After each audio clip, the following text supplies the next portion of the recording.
Danas odgovaramo na vaša pitanja. Jedan pratitelj postavio je pitanje što zapravo znači račvast i može li se upotrebljavati. Pridjev račvast zapravo znači onaj koji se račva i naravno da se može upotrebljavati jer označava da je, na primjer, rast biljke takav da se grana biljke, odnosno biljka sama, račva na dva ili više dijelova. Jedan pratitelj postavio je pitanje kako pravilno glasi naziv stanovnika Banja Luke. Jesu li to Banjolučani ili Banja Lučani? Najprije ime grada Banja Luka znači Banova livada. Iako mi to danas ne osjećamo i čini nam se kao da je riječ o nekoj luci. Ime grada Banja Luka piše se na dva načina. Može se pisati kao jedna riječ, Banja Luka, dakle jedna je riječ i samo je B veliko početno slovo. I drugi je način Banja, jedna riječ, Luka, druga riječ i obje riječi pišu se velikim početnim slovom. Dopušteno je naime pisanje oba načina naziva toga grada. Ako pišemo Banja Luka kao jednu riječ, onda će pravilno tvoren naziv stanovnika toga grada biti Banja Lučanin, Banja Lučanka, a pridjev Banja Lučki.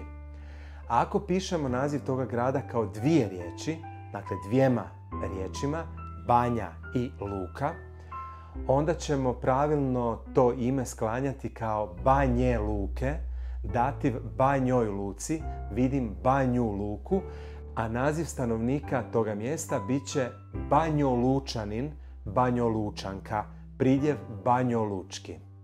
U drugom načinu pisanja imena toga grada pridržavat ćemo se pravila kojih se i inače pridržavamo kada je riječ o dvočlanim nazivima gradova. Slično ime grada Velika Gorica pokraj Zagreba sklanja se ili deklinira Velike Gorice, Velikoj Gorici, a stanovnici Velike Gorice nazivaju se, to jest nazivamo ih mi, Velikogoričanima, Velikogoričankama, pridjev je Velikogorički.